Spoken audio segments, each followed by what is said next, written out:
Ladies and gentlemen, you are watching the Best Ball Breakdown.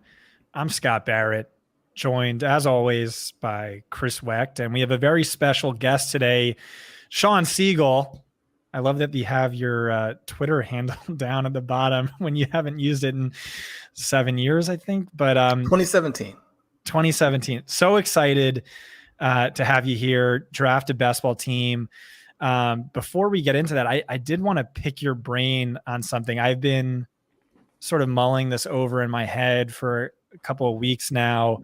I think I've come up with I just look around at the fantasy landscape and I see a lot of really exciting wide receivers. I see Tyreek Hill, Cooper Kupp, Justin Jefferson, Jamar Chase, Stephon Diggs. And then I look at the running back position and I see things that make me really nervous. Josh Jacobs holding out, Jonathan Taylor holding out. We know running backs get injured more often than wide receivers. That extra game added on to the end of the season, that increases injury risk. But then I also, when I went back and I listened to all of the post-draft press conferences, just about every team that drafted a running back day one, day two is the age of the bell cow is over. You really need a committee. You need to keep these guys healthy. And just you have Derrick Henry past the age cliff. You have Christian McCaffrey, Austin Eckler, number of guys like that on the precipice of the age cliff. And to me, it looks like running backs are super risky, really gross picks, really like wide receivers. And so based on what I'm seeing, I've come up with this brand new strategy. I'm calling it no RBs, where you just basically don't draft any RBs in the first 7 or so rounds. What do you think about that, Shawn? I think that's perfect. That's perfect, right? No, the first round is so beautiful for a receiver, and there's so many star receivers there that look great. You almost certainly have to take a receiver in that round. But because of that, and because the specific results of the last 2 years were so favorable for wide receiver builds, especially in things like Underdog, they get so much attention. And that really switches the way everybody wants to play. You have the guys out of the dead zone hitting at running back last year, which add to that element where drafting receivers early looks good because you got the running back points from somewhere else. And then you have that late season 2021 where the true zero RB candidate guys hit in the fantasy playoffs, which had been somewhat unusual, right? And as a result of the fact that wide receiver should be your base in best ball to start with, we now have this huge move in the direction of receivers. And the complementary kind of point to all of the good info that you gave there is that the guys who would be the next replacements at running back, the next wave, all of the superstars, they're pretty much all have gotten hurt. And so I think we would look at running back a lot differently if those stars had stayed healthy and played through, because Breece Hall, Travis Etienne, Javonte Williams, J.K. Dobbins, those guys are big-time players. And if they had been good, even a little bit like Jonathan Taylor last year, if he had been good, then there'd be a lot more appetite for those guys because you could see the points much more easily, and their teams probably wouldn't have made some of the adjustments that they made that now, even if we say hopefully those guys are healthy, it makes it tougher. But I do think that with the wide receivers pushed up, that for me, rounds 2, 3, and 4 are really boring at receiver. And what, I encourage people to do for years of getting a bunch of stars by going, very wide receiver heavy early. I don't know that you can do that exactly now because those guys early they don't have the same upside due to the shift in ADP. 5, 6, and 7 is a lot more exciting again. You're trying to get those breakout guys. I like that part of it. But because the receivers are pushed up, I don't know. I think that 2, 3, 4 round range is so interesting this year because maybe moving back to the running backs is the way to go, is the way to get the excitement. You're just a natural contrarian, Shawn, living up to your Twitter handle. So for those of you who didn't get the joke, the greatest article in fantasy football history was Shawn Siegele's zero RB article introducing that, which is now all the rage. And like, I'm fully on board from a redraft perspective. To me, it's all about where the value is. And I'm seeing a ton of value in the middle rounds of your draft. You know, the supposed dead zone, like those are my favorite running backs to draft. Don't see really that much of a difference between them and the highest end running backs. But I was always with you from a best ball perspective. I forget what year it was, but it was like, I think 2020. Aaron Jones was the RB4 in fantasy points per game. Nyheim Hines and JD McKissick were both high-end RB3s. And if you just combined Hines and McKissick into one player, they would have outscored Aaron Jones in best ball, just taking their higher score every single week. So like redraft, I'm always like, I want a bell cow. I don't want any running backs in a shared backfield. But today there's just like every running back is in a shared backfield. So I'm with you from a redraft perspective. I've always been there from a best ball perspective, and I've always been there from a dynasty startup perspective. Yeah, I mean, I don't want to be the running back guy, but Scott, I'm currently in an Apex Experts draft where I have selected 5 running backs in the first 7 rounds. Oh boy. This is start sit. It is. What, Shawn, what's going on here? I've been a major zero RB critic, and now I'm zero RB, and you've just fully turned heel, and now you're going all in on running backs. This is upside down year here. Got to go where the points are. I mean, again, in that particular league, I had the 101. I take Justin Jefferson, and already by the time it gets back to me at the 2-3 turn, the receivers are gone.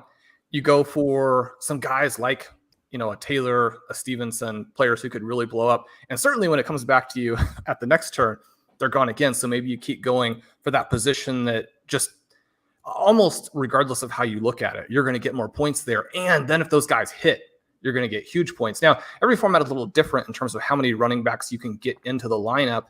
And that 2-3-1 versus a 2-2-2, and then certainly the scoring format you're going with, it's really important to understand all of those things. And then also, if you can trade, and one of the things that's great about this format is, in-season trades.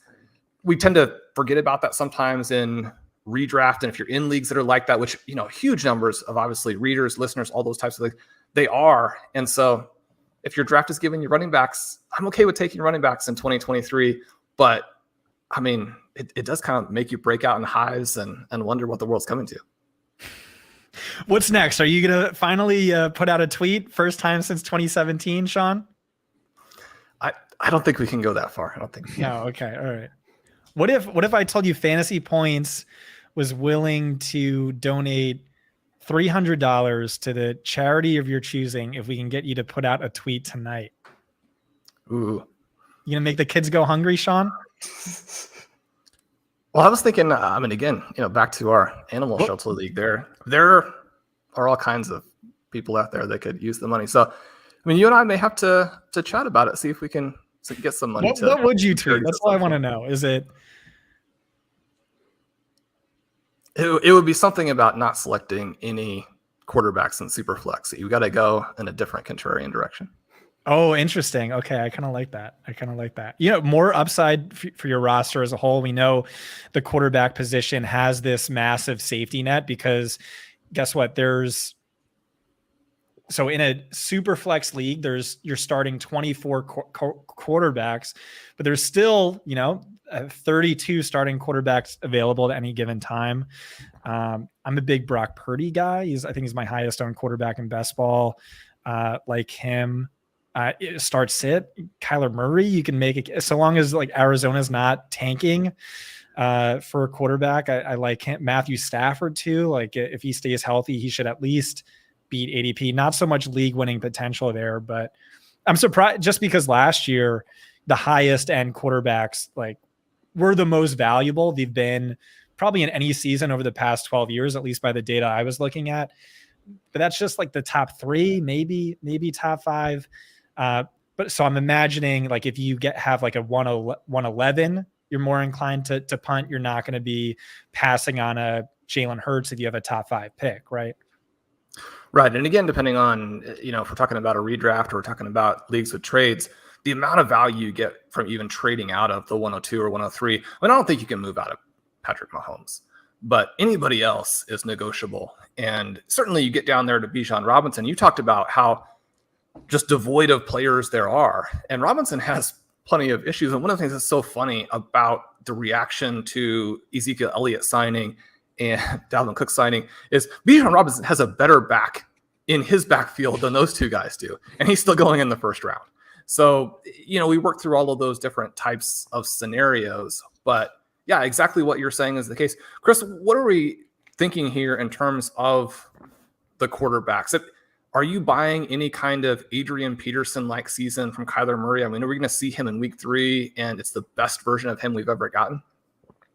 I mean, I really like drafting Kyler, specifically in best ball. I really like where it's these top-heavy tournaments where, we only care about the end of the season. I think Kyler is one of the best picks you can be making in best ball right now, depending on how your early drafts go.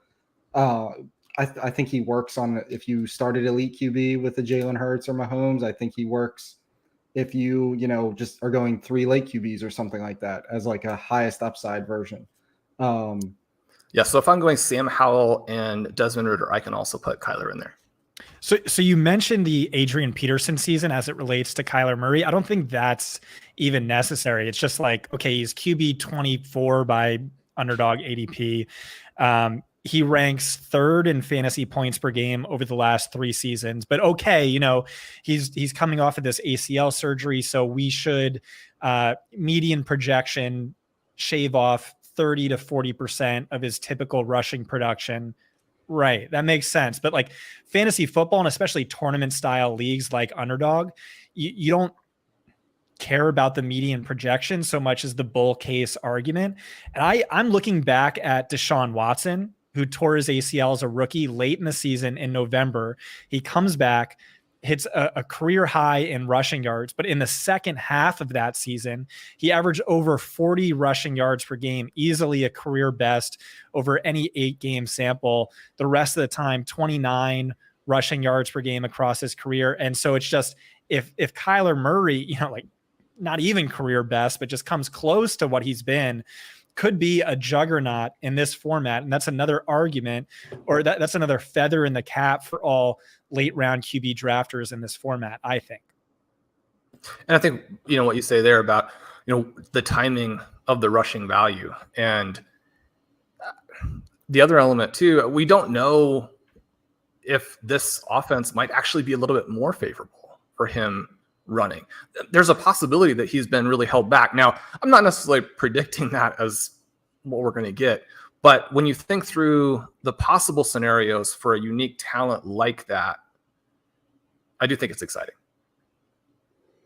All right. Should we hop in a draft here and talk about how we might actually use some of this in a draft? All right. I'll allow it. All right. We'll be right back.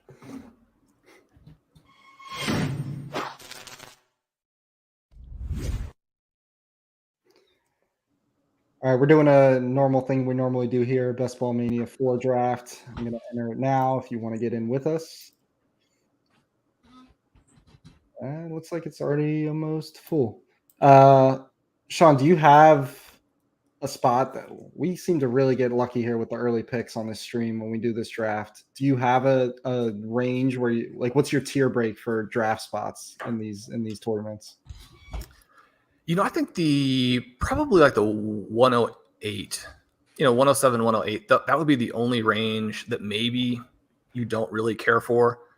But one of the things that's so fantastic about drafting in 2023 is if you're at the top and you get one of these star receivers, obviously you're overjoyed. If you're drafting in the middle, then you don't have to worry about, chasing positional areas of need. You can get the values that fall to you. I mean, drafting in the middle has all of these advantages.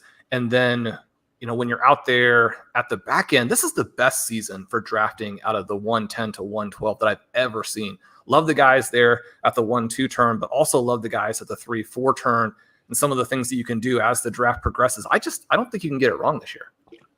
I mean, you can get it wrong, but you're not going to be killed by the draft slot. Sure. So something like when we've done this, Chris, I think 90% of our leagues have been in the top 5. Jamar Chase is not my 102. I would take Travis Kelce here, but that's a polarizing thing. I would prefer Cooper Kupp or Tyreek Hill. Shawn, whoever you want, you make the pick. Well, Kelce is definitely interesting and fine if we want to go that route. I think that, if you're out on Chase, Kupp is a great selection. All right, Kelce or Kupp? Please make Let's a pick. Go Kupp. No. All right. Oh, I didn't get it. All no, right, Kelsey's nice. good. Kelsey's You're okay perfect. with that? I don't have much Kelce. I love getting a chance to build out a team that direction. So every time we've done a show, we've debated over Kelce 101. I have someone at my door. This is weird. I'll be back, guys. I could probably tell you Scott's argument by heart at this point because we've talked about it pretty much every time I think this show has happened. But Scott is, like he said, he's all for Kelce early. Power law player. He can beat every other tight end at the position by like a marginal amount every single week. My argument has always been the problem with Kelce is that he is a tight end, and just in general, tight ends don't score that many points. Like a Justin Jefferson or Jamar Chase or Kupp or Hill, they can drop 40 points in a week. And when you need those ceiling weeks and the playoff weeks, Kelce is probably not like a really good week from Kelce is like 25 to 30 points, which is really good, but it's still not that 40-point game that you could get from some of these elite receivers.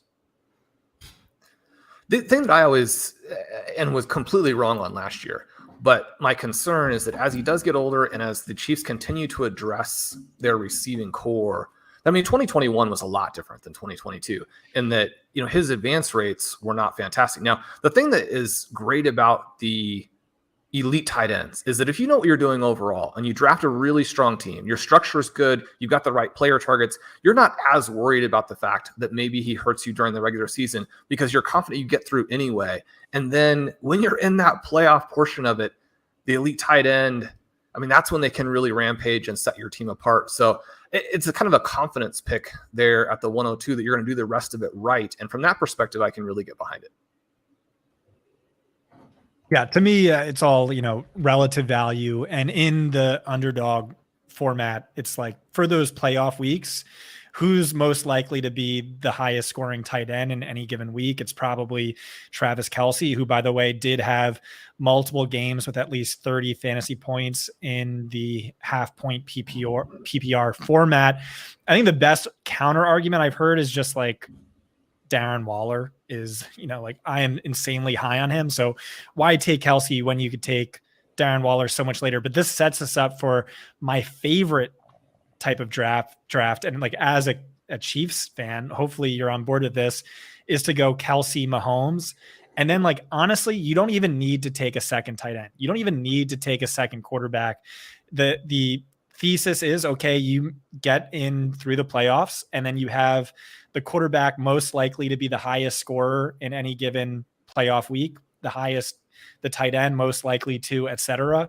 And then you free up, 2 to 4 extra roster spots, which can give you a massive leg up on the competition. Do you have any thoughts on that, Shawn? Yeah, there are quarterbacks and tight ends that I like in the final round. So to get to something to build, all you have to do is use those last 2 picks because there is going to be a quarterback there you like. There's going to be a tight end there you like. And to be able to use every pick in between at running back and wide receiver, that is a pretty significant advantage, especially if you are thinking already, okay, the Kelce Mahomes start gives you this advantage in the playoffs where it matters the most. So if you need to advance, twice and then in the final, does the ownership of Kelce and Mahomes, if they're your only 2, concern you at all? Because obviously if they're pushing you to advance twice already, when you get to the finals, they're probably going to be pretty popular, and then therefore they're probably non-factors really for the rest of for the finals for you.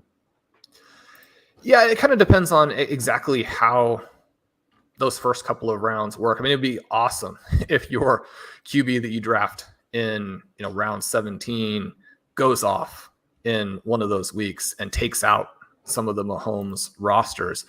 But I guess you're also banking, and this is one of the areas I think that we have a lot of potential advantage, is that you can draft a really exciting, creative, high upside roster with the rest of those picks, where maybe a lot of the other Kelsey and Mahomes managers are going, not that they're going into autopilot, but they're not emphasizing that part of it quite as much. All right, so now what do you want to do? I click on running back. Shawn says he likes running backs in this range. Jacobs, Taylor, Stevenson, all great upside picks. I'd put Mix in there, but I'm probably Ridley, Higgins, wide receivers available. Hurts, Allen, QB. I mean, I'm with Shawn on the wide receiver. This is kind of like there's nothing. Well, Higgins is my last guy that I think is draftable. Is he somebody that I like it as leverage, as we passed on Chase for a reason. So maybe it's because Chase I think has that's a down year or something. You got a big gap there, Chase and Higgins. To me, like Jamar Higgins Chase really, Kelsey. To me, Jamar Chase really solidified himself as like the absolute alpha. If you look at target share, first read target share, it was really like rookie season Jamar Chase. It was like fairly even. And then last year it was, Higgins really took a step back by usage, or so it seemed. But I could be wrong. Yeah, no, I think, again, I mean, he's well ahead of Metcalf and Cooper for me, for sure. Yeah, I agree with that. All right. Same group of guys here. Lamar and Andrews went off the board. Taylor, Jacob, Stevenson. Yeah, I love both Taylor and Stevenson here. I mean, Taylor, if he works all that stuff out, I mean, you're talking about a guy who next year is looking at being drafted again in the top 5, and you're getting him in the 3rd round. We had Adam Schefter on our podcast yesterday. He said he wouldn't touch Taylor with a 10-foot pole. It's, he wants his money. Like he doesn't think he's going to play, or he's going to be happy to play or play hard if he doesn't get his money. So like basically you're banking only on a trade, where if he's traded, he's going to be an absolute superstar because he's awesome. But a rough offense, probably with a rookie Anthony Richardson, and he's unhappy. He's disgruntled. I don't know. I haven't moved him down yet. I have been sort of targeting him and Jacobs in this range, but I don't know. Shefty was kind of out on Taylor. Well, and he obviously is going to have some great insight. One of the things for me about Taylor and Jacobs is there's still a massive difference in those two guys as talents. And so if you think they're even roughly similar odds to come back, then you would still certainly want Taylor. The other thing with Taylor is that from everything that I have come across, and I could be completely wrong here, but he strikes me as one of these guys who has great integrity. And I mean, you can be really disgruntled, but I think the guys with great integrity play hard. And I also don't see where your path is to getting the money you want if you don't look like a superstar. So I think both of those things point in the direction of him putting up big numbers if he's there at all. Yeah, I had the same reaction too. Definitely thought he was a super high integrity guy. Didn't he get into an Ivy League school or a few Ivy League schools? I don't know. I don't remember. But yeah, big Jonathan Taylor guy. The owner's an idiot. We'll see what happens. I mean, why antagonize him so far ahead of time? It just clearly in the wrong. But then, he did his own sort of animal shelter league. He was trying to save the orcas for good PR, I think. JJ, Zach Reese, and I had a funny back and forth. Running back contracts are now measured in amount of orcas saved. Well, there were a lot saved in the last couple of days that were strange. All right. So right now we've got a tight end, we've got a wide receiver, we've got a running back. Who are you typically targeting in the 4-5 turn? Well, I think you can take the conservative play of, going with Burrow, and it really is set up with the players that we have. And I guess I don't disagree with you on Jamar Chase. I recently predicted he's going to be the 101 next year, which obviously is not a huge step. He's one spot away from that already. But you've got to overcome, a monster star in Justin Jefferson to get there. And yet, even if he's just dinged, he doesn't have to be completely out. I mean, T. Higgins is one of the best wide receivers in the NFL. Those guys are going to consolidate even more of their overall target share within that offense. You've got Higgins already. Those two guys blowing up together. We look at a week 17 situation. I think that part is interesting. But certainly if a couple of these wide receivers at the top of the queue make it to us, I think that, they're somewhat no-brainers. You can also kind of go out of left field, take an even more exciting, QB type of play. So lots of pretty good options. What's your take on because this was kind of where Breece Hall was going, and now, or did he go? I'm surprised he actually went. I'd seen him. Yeah, he did go. I'd seen him fall even farther. Yeah, I've seen him fall even a little bit farther sometimes. We'll make our picks here and then we'll come back. I was going to say Keenan Allen and Joe Mixon are screaming values to me, and of course they both just go off the board. I think Shawn would have vetoed at least one of those anyway. But so I think we definitely want Burrow, but then that's so weird starting with Kelsey and then over Chase and then taking Burrow. But yeah, sure. And then which of these wide receivers probably most interests you guys? Well, I like to play it through Brandon Ayuk because I think that 49ers offense is going to be absolutely unstoppable. And you have all three guys. I mean, I usually like to play it through the cheapest guy, but all three of them, I think, are incredible values and picks this year. And so it's mostly a matter of, like, who do you get in the slot that you're in? Right, Terry McLaurin also an interesting way in terms of some of the things that you can do with that. I mean, I kind of think playing it with the other receiver, you can play it less expensively.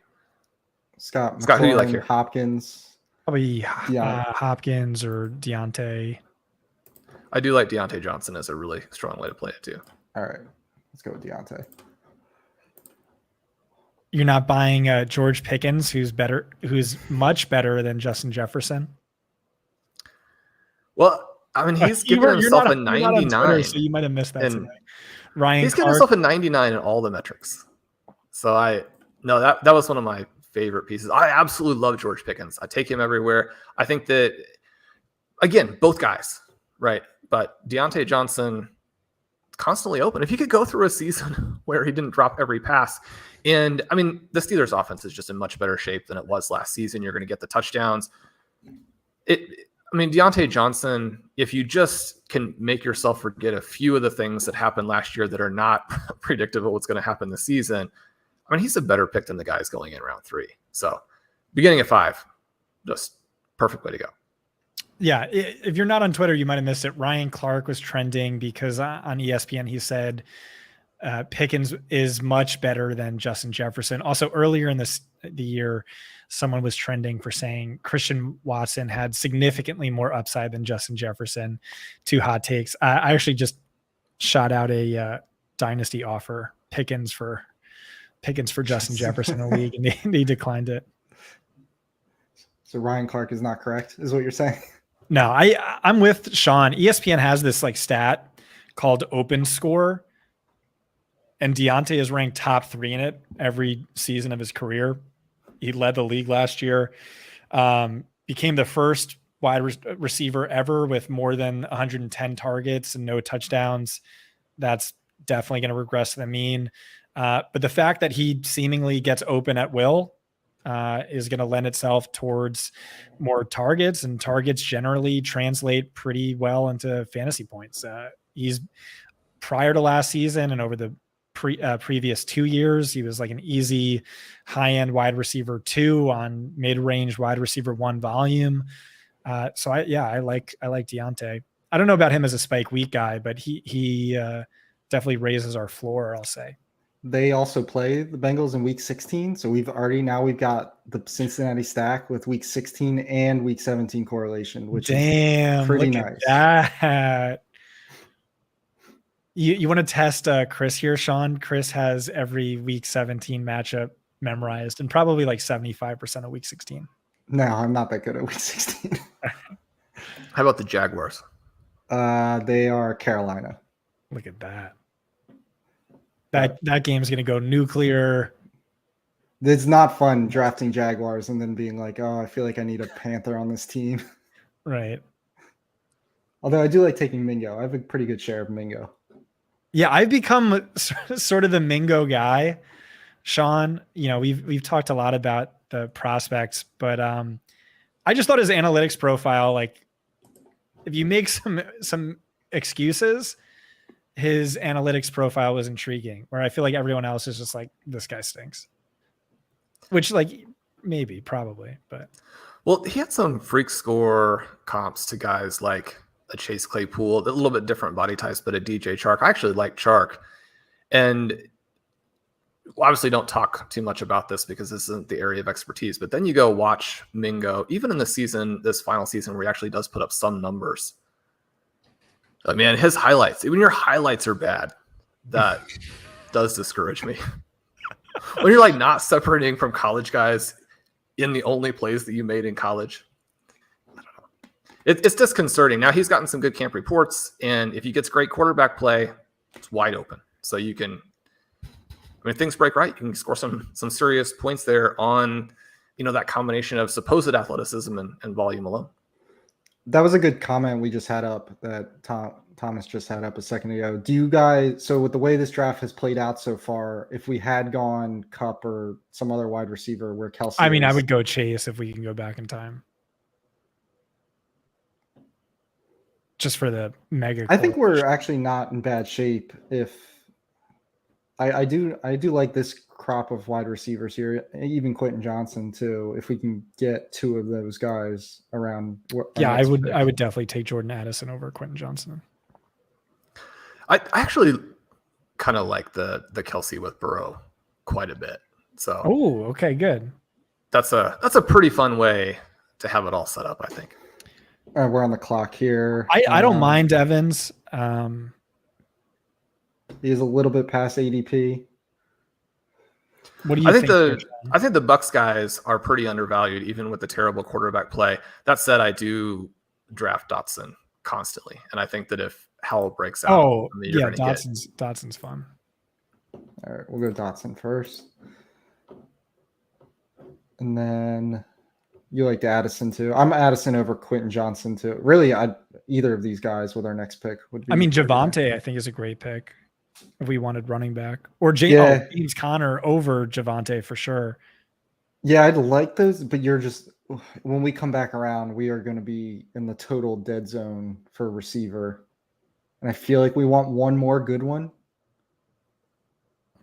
Yeah, but there are a lot of opportunities here. Holding out.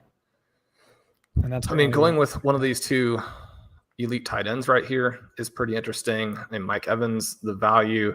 I actually really like Quentin Johnston, but I mean, putting Javonte Williams with Jonathan Taylor, when you're talking about winning the whole tournament, there's still a lot of risk and issue with Javonte, but he's somebody that I have a ton of and think is a tournament winner. He does go in that pick right before us there. Yeah. You want to make this pick, Shawn? Yeah, I mean, I would go either Evans or Kyle Pitts. Get yourself a little bit of that. All right, let's take Evans then, and then let's talk about two mega stud tight ends. I remember RotoViz, your site, Shawn, put out an article maybe like 5 years ago, back when best ball 10s were a thing, saying that this person ran like 10,000 or 100,000 Monte Carlo simulations. And according to this, the ultimate strategy was drafting two mega stud oligarch tight ends in the first 4 rounds or the first 5 rounds. And this was the optimal strategy. And then they did the article again the next year, and they said the exact same thing. This was when it was like Gronk, Jordan Reed, Greg Olsen, Delaney Walker were, the premium tight ends. So what is your reasoning here on, okay, we already have Kelsey and then taking another stud tight end?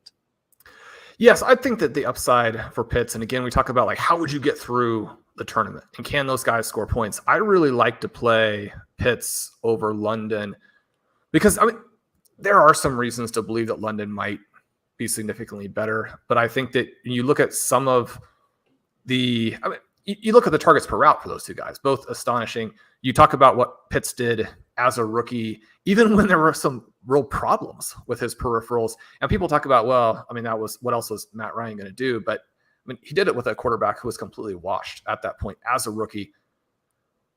You mentioned the simulation. One of the things that also shows up is that in our roster construction explorers that were the brainchild of Mike Beers, who I think really revolutionized best ball with his work will also point to the elite tight end as being absolutely crucial. Now, it's not quite the same in this format. This wouldn't be like an FFPC best ball tournament where very clearly in those, the dual tight end, I mean, that is the way to win. So you don't need it here. I like Mike Evans as both the ADP value and someone who, I mean, last season, I thought it was one of the strangest picks. He seemed to be about 2 rounds above where he should be going. This year, yeah, you're going to get terrible quarterback play, but I think it's easy to miss how poor Tom Brady was last year. And the fact that the Buccaneers can either like lose every game or they can lean into letting whoever is back there throw a ton of passes to these 2 guys who are still very, very good. So you talk about the spike week element, you talk about Mike Evans and the vertical element, the touchdown element. He should just be much more expensive than this. I think those are all great points. Scott, you mentioned earlier. Elijah Moore's going round 7 these days. Yeah, he's been creeping up with the good camp reports. And so is Cortland Sutton's starting to creep up with his good reports. Wow. Round 8. Damn. Connor slipping. So here. Connor, Rashad White, I think are must draft if they fall to us. Really, really love both of those guys. I actually like White more than Connor. Really? Is that easily? I was going to say, is that an offense thing? But like both offenses are not projecting to be very great. Talent thing? Talent, age, injury risk thing, probably. Yeah, because I probably would bet Connor, assuming no injuries for either, I would probably bet that Connor gets more volume altogether between everything, but maybe he's not as efficient. I mean, White was a bell cow in college. He, unlike Connor, where there's a new regime, it's the same regime. They were calling him we drafted him because he's a bell cow. Well, actually, new GM, new OC. They called him a bell cow when they drafted him, and that they said that's why they drafted him. He can do it all as a runner, pass catcher, and ESPN, Jeremy Fowler saying, "Oh fuck me." Yeah, both guys go off the board here. Kadarius Toney would be definitely my pick. Unironically, 100%. It's a tournament format. Sean, please talk him out of Toney. You don't like Brandon Cooks or Rashad Bateman blowing up out of either Prescott or Bateman just like finally being healthy and that offense works? I mean, there's a ton of receivers there in Baltimore. And one thing I know is Bateman is not the number 1 receiver. Same for Cooks.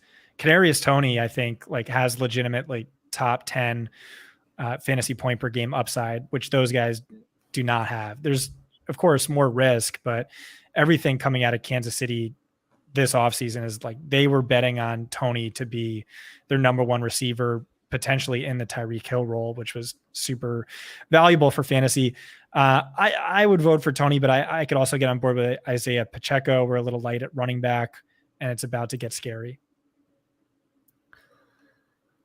These are 2 guys that I have 0 of, and I certainly like Toney's talent a lot more. So I'm with you there if that's awesome. We're gonna go old school 0 RB with this team. I just never draft Toney on my own because I get plenty. Here's the problem though, is I'm gonna keep up for Justin Ross, and then we have a Kelsey, Toney, Ross team. Yeah, we already made a big bet that Kelsey is so good that he deserves to go 102, and then we're taking. I know, so you're Toney. Right. You're right on this point. And we're taking Toney because like Toney is just. But I think this again fits very nicely because we're looking at one of those both teams are in the 40s games in week 17. This is winning the whole thing kind of roster. I don't think that Toney is actually much better than Rashee Rice. I don't think he's a lot better than a healthy Justin Ross. I think that you get some potential for Sky Moore to not be a 0. And then you've got to squeeze on him. One of the things, as you mentioned, they were definitely counting on him to take a big step forward. It does concern me that even after they traded for him, he still did struggle to stay healthy. They used him in very niche types of ways. And I think he probably actually still has a niche role coming for him this year. Now, in the Chiefs offense with his athleticism, if you score, 2 or 3 gadget touchdowns, not per game, but occasionally you have those 2 or 3 touchdown games mixed in because Andy Reid and Patrick Mahomes are, unstoppable in that kind of way, then, in this particular format, it's going to be absolutely perfect for you. I'm about the riskiest drafter that I know. I'm sure there are some that are riskier out there that I don't know. But when it comes to injuries, Tony is maybe the only guy who's like a step too far for me in terms of the likelihood that he actually plays in games. Right. No, that's fair. I'm going to get a beer, guys. I'll be right back. All right. So is there a cutoff point, Shawn, when you're doing these 0 RB type teams where like it gets really dry for you? Like you want a certain number. If you only took 1 or 0 running backs early, where you kind of wanted, round by round, I don't know, 17, you want at least this many running backs on your team. Yeah, for a long time this draft season, I wanted 5 in the first 7, simply because it did drop off so clearly. I think that what was previously the kind of boringish area, I've gotten a little more confident in someone like a Brandon Cooks. I had Elijah Moore as always a must draft player. And it's kind of like a good news, bad news kind of thing where that take has solidified, but also the price has gotten a lot trickier. I do also, though, like 6 in the first 9, which, our roster construction explorers, everybody who writes the wonderful articles about Underdog will tell you, if you get 6 and 9, you can stop there. You don't have to, but you definitely can. It frees you up to do some other things.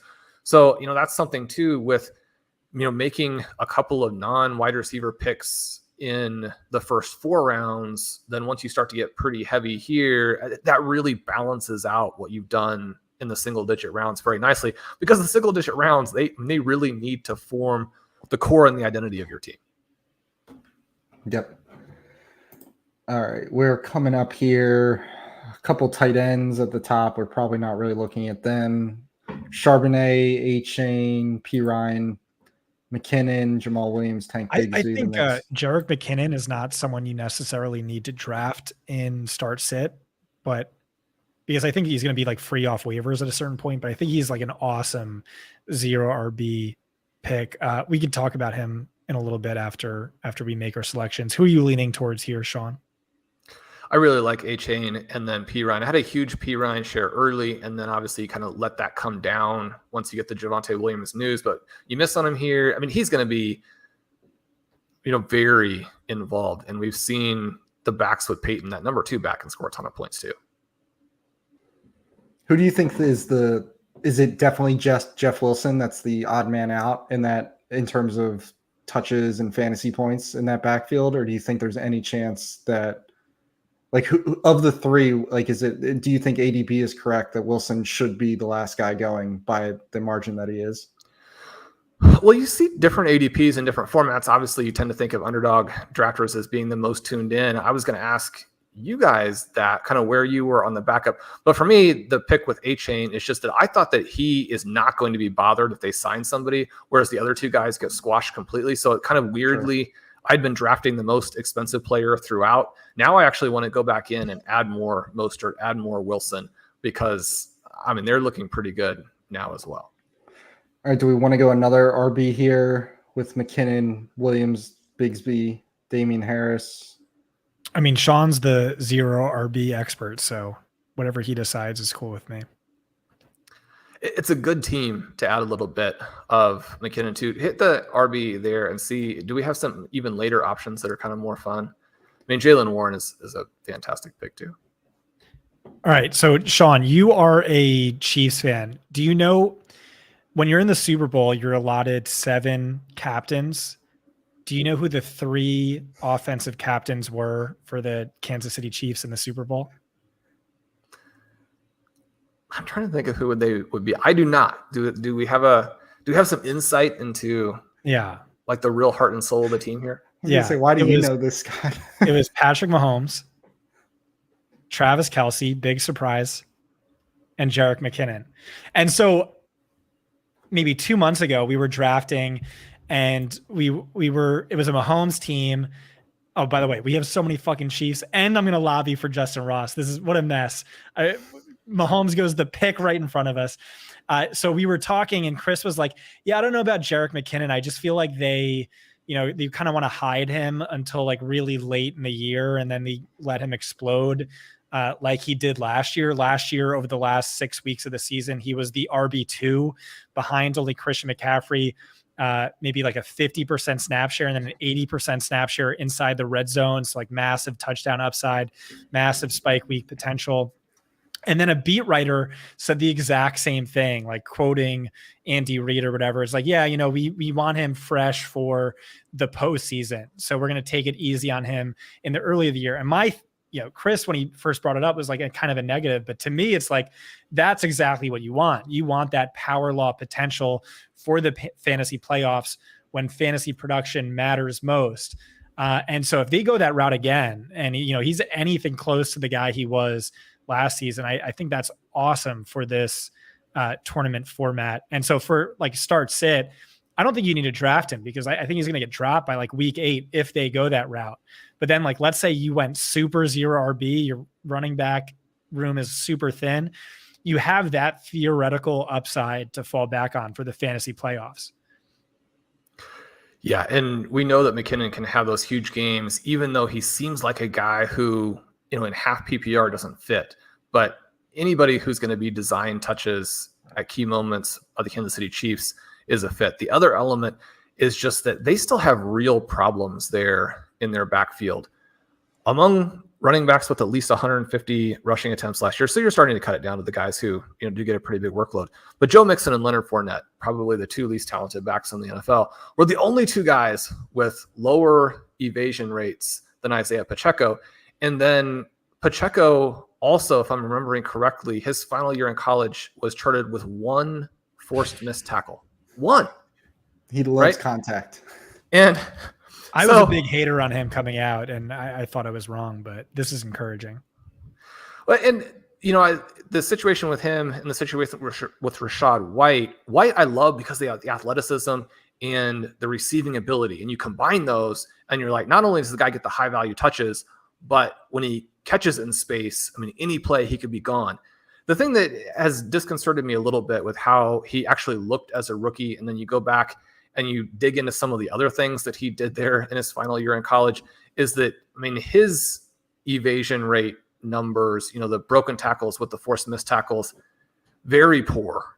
And I don't put as much stock in that as a lot of analysts do, but I do think we want to at least be mildly aware of it. And especially then when you see a guy at the NFL level who is not demonstrating the run to daylight abilities that you wanted to project for him, those are red flags for me. I'll give you a cool stat after we pick. Who's standing out to you here? I know you said you like Tyler Algier a lot.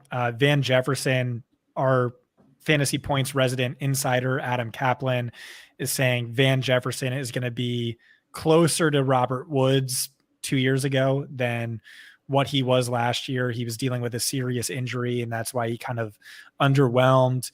Going to be more of a focal point of the offense. So I think he's interesting.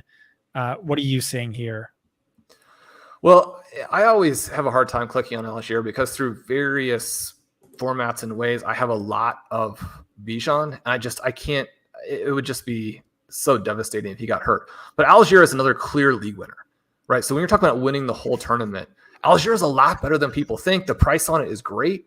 I think he's got to be the way we play this. That was so cute. Roller coaster. Chris a roller coaster. And then you're like, I never draft. And you're like, oh, unclick. And then you're like, league winner. Click. It was a roller coaster of a draft choice. It's kind of like depressing how everyone else in this draft is waiting on tight ends. Because I do like Higbee, I do like Okonkwo, I do like Everett, not in that order, but I love all 3 of those guys. the big ADP value right now is Damian Harris. Neither of you mentioned him on the last pick. Are you guys just off Harris or? I mean, I'm a big James Cook guy, but you typically big edge in drafting these ADP fallers. What do you think, Shawn? Yeah, except I think he's just going to continue to fall. And so if we had a different running back here, I probably would go that route. I mean, Roshan buried, but a really cool talent. Miller, all kinds of weird stuff. But you like Kendra here? I'm more than Harris. I would take Van Jefferson, Chris. All right, got it. That was a close one. That was close. So what I was going to say about McKinnon, and then we'll go back to the issues we had here. Here's a stat for you, Kansas City Chiefs fan, Shawn Siegele. Over the last 2 seasons, Patrick Mahomes has 24 shovel pass touchdowns. The next closest team has like 8 over the past 2 seasons. And so like that is just such a fantasy cheat code. And you have to guess like who is the most likely recipient of that role. Mecole Hardman had some of those. Tyreek Hill had a ton of those. To me, it's 1 Tony, 2 McKinnon. I'm a big Sky Moore hater, but I would probably put him at 3. Kelsey gets a good amount of them, actually. Oh, no, you're right. That's a good point. Yeah. Yeah, Kelsey, perfect for it. They design that constantly. You wouldn't think it would be Pacheco because he does need to be able to see this gaping hole in front of him a long way ahead of time in order to run to it. I mean, it's a really cool story. He's extremely athletic. When you have a team like the Chiefs where teams are basically sitting back and just are begging you to run, he's not a bad fit there. It is frustrating to Chiefs fans and I think fantasy managers that they have the worst running back depth chart in the NFL and the best offense in the NFL. It's like you guys are giving away this great advantage to address this hole that we currently have in fantasy in the first couple rounds, and instead you're giving us Pacheco and McKinnon. So here's what's going to happen, Shawn. Week 17, Patrick Mahomes going to have 6 touchdowns and 18 yards. The defense just dominates, gives them the ball inside the 5-yard line, and then 8 shovel pass touchdowns. That's all Mahomes does. But those shovel pass touchdowns go to Kelsey, McKinnon, and Tony. We could even get a handoff to Travis Kelsey here, which anyone but Pacheco, please. If we're tied for the 3 million, if we're in that 5-point range and it's this Burrow versus Mahomes battle, we got to get some points to our receivers without Mahomes benefiting. So are you at all into Irv Smith, Tyler Boyd, a backup or Bengal running back, maybe? The thing that's tricky is you just don't know who the backup Bengals running back is going to be, but I do take those guys a lot. I think that Irv Smith is pretty interesting, but I think there are so many late tight ends who are interesting, including guys who could actually break out and be stars, where I think with Irv Smith, you're kind of hoping for it being like last year's Gerald Everett play, which I was actually in on a ton and kind of worked out, kind of didn't. But one of the reasons why I really still like T. Higgins there is I do think that this year it's going to be the Chase and Higgins show, and both of those guys are going to absolutely light the world on fire. I just think if you're playing through your best players, it leaves less for the peripheral pieces in Cincinnati than ever before. I kind of think that we're set now with our Bengals Chiefs portion of this particular team. So I'm just going to throw this out here. I'm showing Justin Ross as a 2-round value. So Kendre Miller. I think we're done at receiver. I don't think we can fit another receiver on this team. Where are you at on Kendre Miller, Shawn? I have been making the case that he's one of the hardest guys to evaluate and that there's a pretty strong likelihood he's the 3rd best back in this draft. I don't know. I mean, every time you get excited about him, though, he goes and blows it. And now you're like, well, they appeared to want to sign another back, and then you're going to get yourself injured. I mean, that combination is rough. But I mean, Miller again. I mean, he's the kind of guy who has that league winner profile. I like him here. I would have liked him at the last turn. I think that he's a lot of fun. Is that kind of where you were going with it, or yeah? So I thought he was definitely the third best running back in this class. I was a big time Charbonnet hater. I think Jamal Williams was only signed because he's like this great locker room presence who cries before games, but like stinks at football. Alvin Kamara is, a little sus as a pure runner in between the tackles. Kendre is great there. And, Kamara has that suspension. Yeah, I like Kendre a lot. I think there's a chance he could be the Mark Ingram to, the Alvin Kamara of old, where he actually has standalone value and then injury upside as well. What do we want to do at the QB and tight end position? If we want to take another QB, we have a lot of. Shawn says he has a number of guys who are going undrafted. So yeah, so that's what I was getting. I mean, Sam Howell, Kenny Pickett, those all stack with guys we currently have on the team. At tight end, probably don't want a guy here. So then here, Singletary, Foreman, Tyjae Spears, Zamir White. Just click on running back real quick. Jerome Ford, Gus Edwards, Chuba. I mean, Gus Edwards, right? I get a lot of Gus Edwards. Yeah, what do you think? Turned around on Spears at all, Scott, with the great camp and sort of off season? Make a pick, Shawn. We'll talk in a second. Let's go Spears. Okay. Yeah, I liked Spears. I think he's going to get more work than we've ever seen before from a Tennessee RB2. I just still don't see much standalone value, but in terms of injury upside, yeah, it has to be massive. To me, it's just I have Nick Chubb as my RB3 this year in PPR leagues. But for Ford, I see, massive bell cow potential if Chubb suffers an injury. And then also really good standalone value. Like what if he's just Nick Chubb or even 75% of Nick Chubb? I don't think Spears has that, but what are your thoughts? No, I like Ford as well. Those are two guys that I've been loading up on. And I mean, one of the things that even gives me a little bit of pause with Chubb is just that the Browns appear to be much, much, much higher on Ford than anybody kind of outside the team. And I mean, you look at some of the situations real quick, Stump Mitchell, maybe he's on bath salts, but he said Chubb is their every down back. He can possibly get 1,000 receiving yards this year. Maybe he's on that, but I had to factor that into my justification, but go on. It'll be interesting because with Chubb, the projections are for things that haven't happened with him for so long. I think even if you throw that out, it's okay, now he has Deshaun Watson. Throughout the rest of his career, he had, backup caliber quarterback. So it's better game script, more sustained drives, more red zone trips. So I see safety and upside, but yeah. Well, I do think there's this potential for him to lose a lot of low value touches. And you say, well, that actually doesn't hardly matter. And yet Nick Chubb and Jonathan Taylor, maybe Derrick Henry, but those are the two guys where every touch is a high value touch because you're that good with the ball in your hands.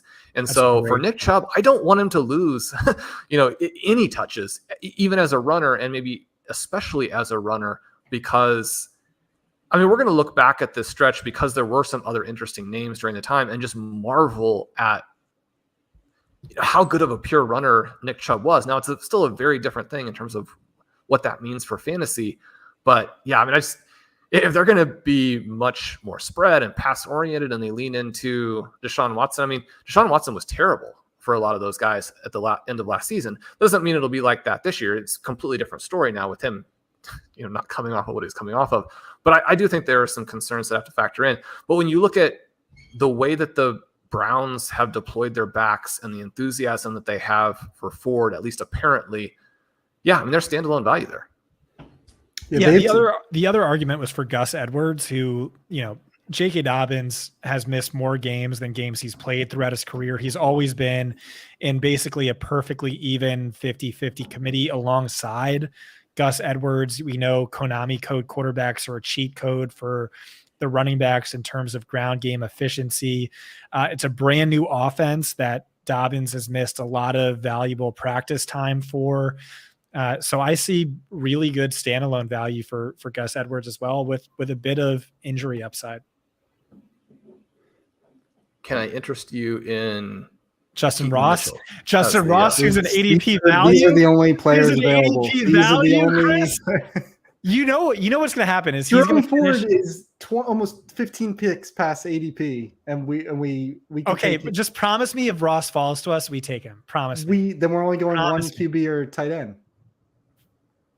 You know what we're going to do? We're going to do a cut up of all the times you wouldn't let me draft Justin Ross. And then when he finishes as the wide receiver 17 at a wide receiver 67 ADP, I'm going to be ruthless. Okay. I'm willing to take the risk. How many picks do we have left? 2. All right. What do you think, Shawn? Do you want to go one tight end?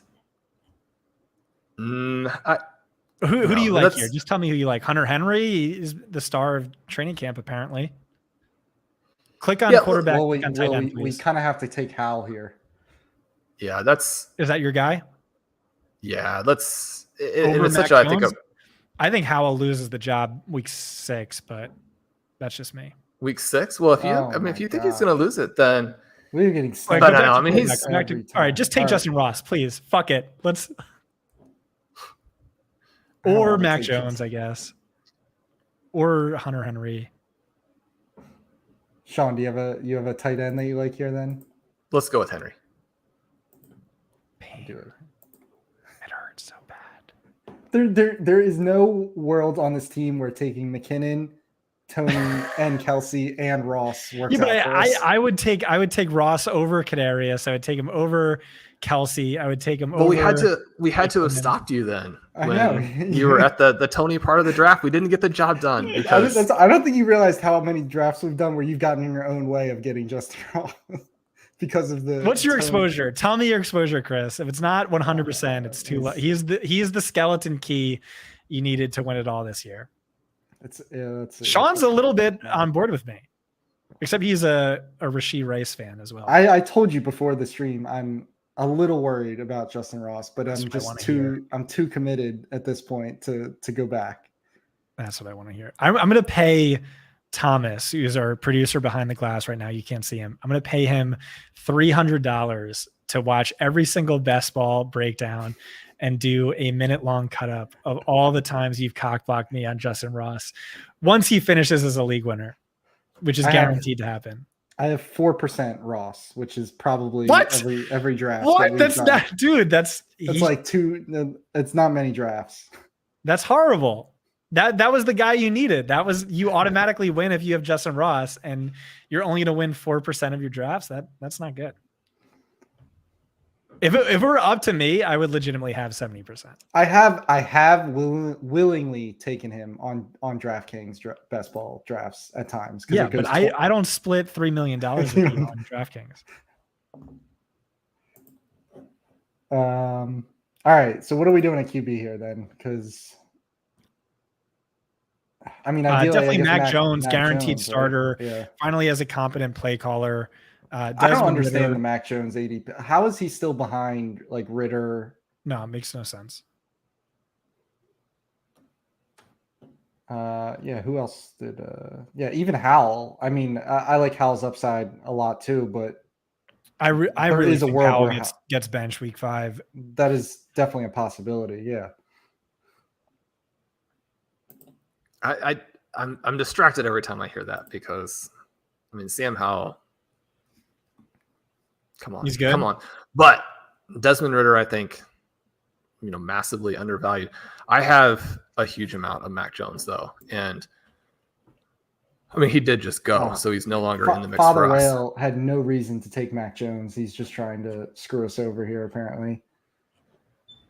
But, I mean, we talked at the beginning about you don't need the big names in Superflex. I mean, you should have Mac Jones on every single Superflex team you have.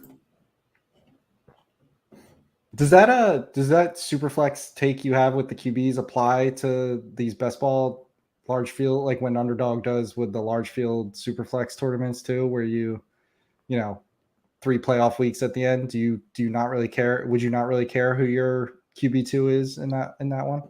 In the best ball formats, most of the evidence, and again, there are lots of little small differences across the best ball formats in terms of exactly how they're run, but you kind of want a QB in rounds 1 or 2, which can be tough if you're at the end of a round or end of the first round, but you want an anchor, and then you want a couple of guys from the very back tier. That's the thing that gives you that combination of safety and upside.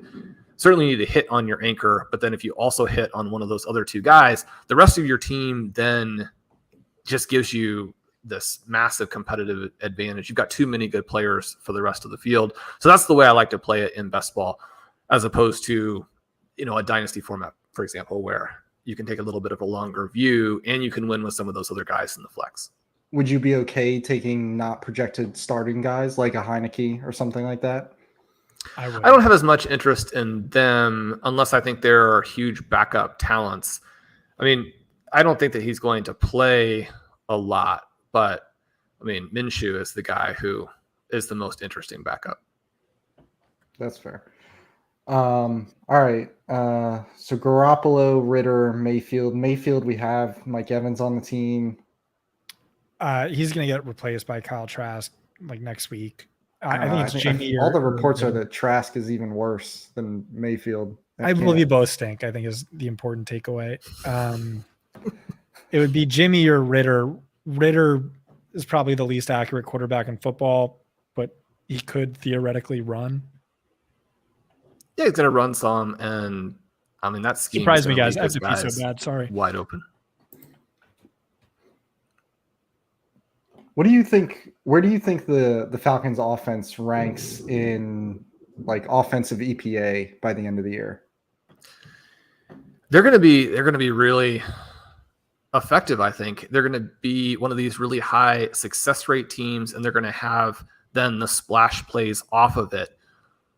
And yet, when you look at that and you look at it in terms of how are they going to win games, are they going to score enough total points? I do worry that they're going to take enough of the air out of the ball, and you run an offense like Arthur Smith, you just have to be impeccable because you're creating so many third downs for yourself. And again, I don't necessarily share Scott's concerns about how Ritter is going to be as a passer. I think you're going to see a big step forward with that this season. If you do have an inaccurate passer, and if you have these situations where a guy has to really execute over and over and over on third down, and sometimes you can run with that, with the scheme that they have, but you can't do it every single time you're in that environment. You're not even going to be successful with it every time in the fourth and short. That kind of offense is going to have to execute those as well in order to extend these drives. It'll be interesting to see because they've got this extremely wide range of outcomes, but I think that the quarterback piece is the part that does make it work better than people are expecting. Yeah, it's just like I can't think of another example where we've seen multiple guys go like where London and Pitts are going, Bijan going in the first round, and their QB literally not even get drafted in drafts at a time. And everybody also being in agreement that they're probably a top half of the league offense. It is a really unique situation. So we now have Ritter and Algier together. I mean, that's what everybody's saying, right? You put those 2 guys, automatic. Yep. So we finish with Burrow, Ritter at QB, JT, A-Chain, McKinnon, Algier, Kendry Miller, Spears, and Ford at running back, Higgins, Deontay Johnson, Jahan Dotson, Mike Evans, Brandon Cooks, Kadarius Toney, Van Jefferson at receiver, and Kelsey and Henry at tight end. Scott, do you have some like very end of the draft tight ends that you think are going to get the job done to where if we had taken the more conservative, I don't say more conservative route. I think the QBs are a little bit interchangeable and perhaps the tight ends aren't, but it was going to be tricky to get both Henry and Jones there. Do you have a tight end who would have come to us with the 18-11 who would have made it make sense to go with Jones? Luke Musgrave, Sam Laporta, Zach Ertz, Trey McBride, Jake Ferguson, Logan Thomas, Isaiah Likely, tournament format. I think all those guys have tremendous upside. I think Ertz that you mentioned and Logan Thomas are the only 2 that actually would have made it to us. Trey McBride's right there. Scott, where are you on McBride? How is his second season going to play out? Oh boy. I have no idea. I was way too high on him as a prospect. My model loved him. But my model's also like probably worst at the tight end position. I have no idea, honestly. They're supposed to run a lot of 12 personnel. So I don't know that we'll see as much production as we saw from a healthy Zach Ertz under Cliff Kingsbury, but I don't know. I kind of want to be betting on him rather than betting against him. Like if this were an FFPC draft, you can get both, because like Ertz before his injury was, a massive target hog. I don't know. What do you think? Yeah, Ertz is a weird one for me because when you have a pure catch the ball and fall down guy, if you are a team in the mix to win a Super Bowl, then maybe that element is actually the success rate play, the outlet play, you got this safety valve for you. Maybe that makes sense. If you're in a multi-year building project and you have drafted a tight end, even if it was, a different, group who picked him, if you drafted Trey McBride and he's actually more athletic than the tight ends who are always being mentioned as being among the most athletic tight ends in football, and then you watched him play in week 17 last season, the Cardinals just don't get a lot of the kind of coverage that some of their teams do. So we don't get all of this information about, Trey McBride's unstoppable in camp and he's faster than all of the receivers. And I mean, he's probably not faster than Marquise Brown, obviously, but you don't get those types of reports. But in 29 other NFL teams, you would have some buzz for Trey McBride that would make it impossible to get him here. And so most people that I draft with are into McBride and do have a lot, but everybody is uncomfortable. I love to hear anytime, people are like, yeah, Trey McBride should be the guy. My model isn't wrong. It's going to just play out here in year 2. Yeah, maybe that's what the approach I should have taken. I don't know. It was just like so bad last year that it made me really nervous, but it's supposed to be bad for rookie tight ends, right? So, I'm usually just early more often than I'm outright wrong. So why not? This is the year for Trey McBride. All right. Well, we'll wrap things up here. We'll be right back in a second.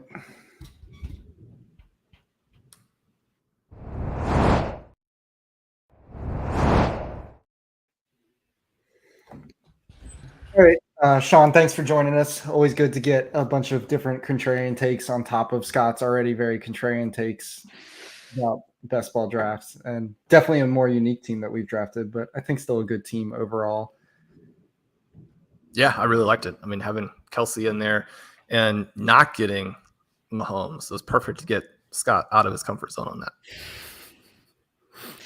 It's happened to him one too many times. I will say, Shawn, one of the best basketball players I know, MFL 10 of death. You have a amazing track record there. And every year after we draft, I'm like, wow, he took on a lot of risk, but Shawn typically finishes like top 3, top 4, and he's won the league more often than anyone else. So yeah, I don't know. I like our chances.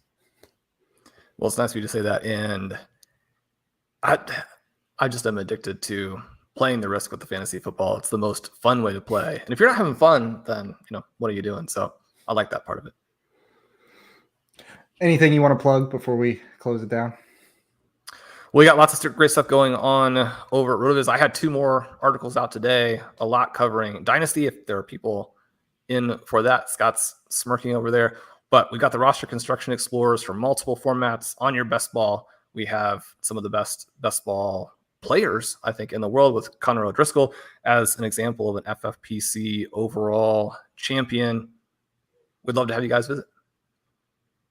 Nice. Scott, you just released your draft plan, about a week ago or so? That's right. Yeah, you can check that out. I don't know. I poured my heart and soul into it. I think that's all you need to know in order to dominate your drafts, but also think very highly of Shawn Siegele. one of my idols in this industry, one of my favorite people to read. Big fan of RotoViz. Also really like Curtis Patrick over there. So give RotoViz a check out as well. Cool. That'll do it for us. We'll be back next week with another best ball breakdown.